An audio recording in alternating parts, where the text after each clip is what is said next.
Loading a CF20 magazine. First thing to note when trying to wind and load a CF20 magazine is that the roller door must be in the open and locked position. Simply pull on the tab and pull the roller door into the locked position. Once you've done this, push the follower in, make sure the roller door is still open, and then start winding using the winder located here on the side of the magazine. Follow the indicator arrow, turn it anti-clockwise. This can be done by hand or by using a 1/8 hex key. This is the same size hex key as the velocity adjuster EMF 100. Place hex key into the hex in the winder and rotate, taking the follower all the way around until it's fully engaged at the top of the channel. No need to put any excess force on the winder, just stop once the follower reaches the end. You can then remove the hex key and then unlock the door, move the door from the locked to the unlocked position, lift up the bottom of the door and pull out from the top. You can now load your first strike rounds. Take note of the indicators here and here, that the dome on the first strike round always goes towards the centre of the magazine and the fins always go to the outside. Placing the rounds in this way means that you can make sure that each round is loaded correctly, hasn't been flipped, and is moving smoothly in the channel.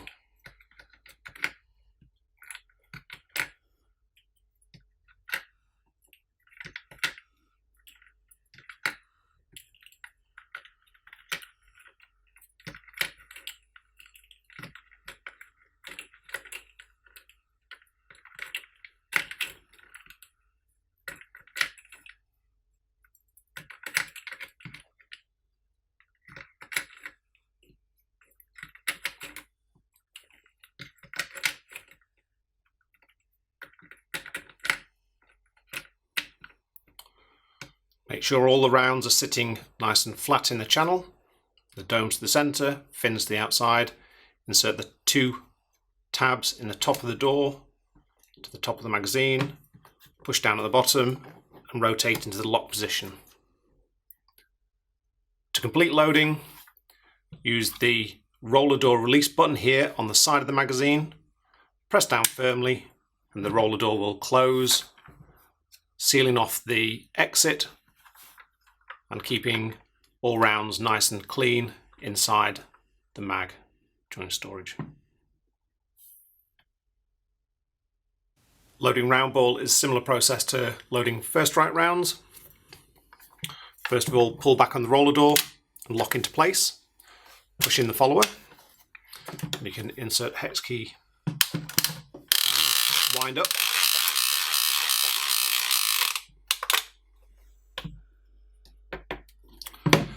Once it's fully wound, release the door. Now drop in 21 round balls. Drop them straight into the side.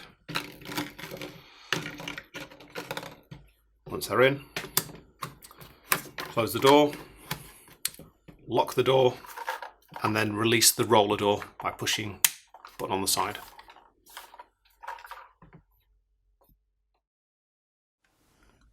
You should always avoid opening the side of the magazine when the magazine is not wound.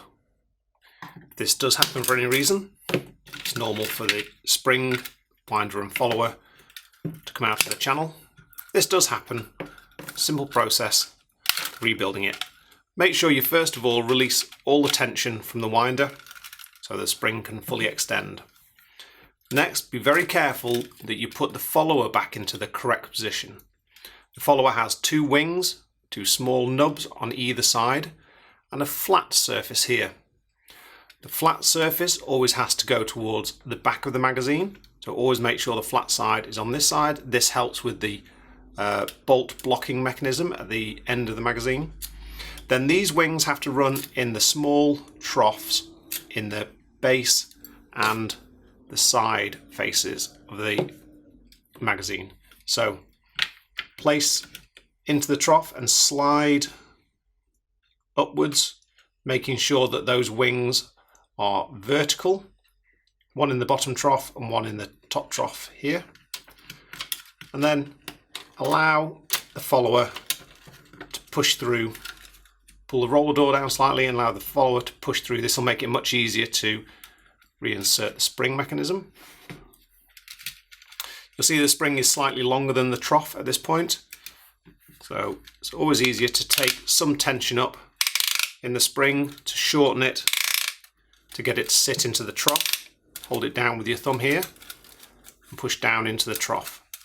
Once you've got it in place, put the cover back on. At this point, you can now wind the magazine back up again.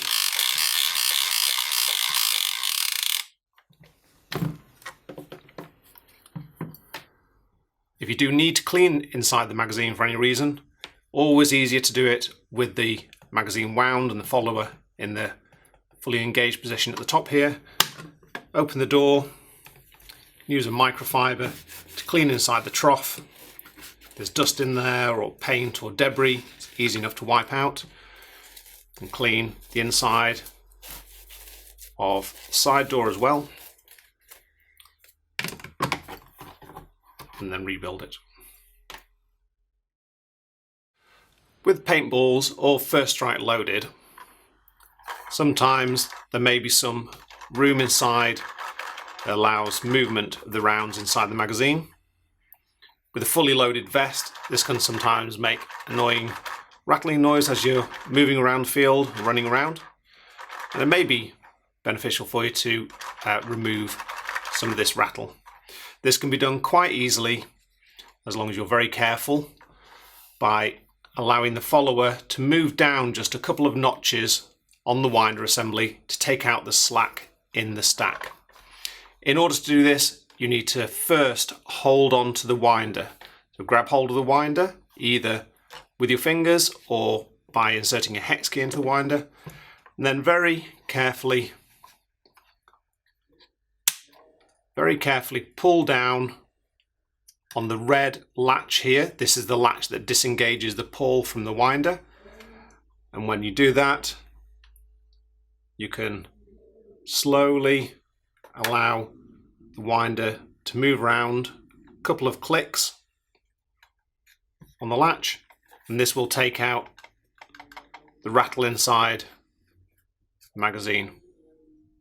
You obviously don't want to release the follower too much, as this will put a constant stress on the stack and will put a force on the rounds inside the magazine, which could cause deformation or breakage of the rounds in the magazine over time.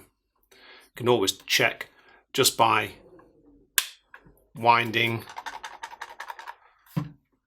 or clicking the winder back to adjust the tension on the stack.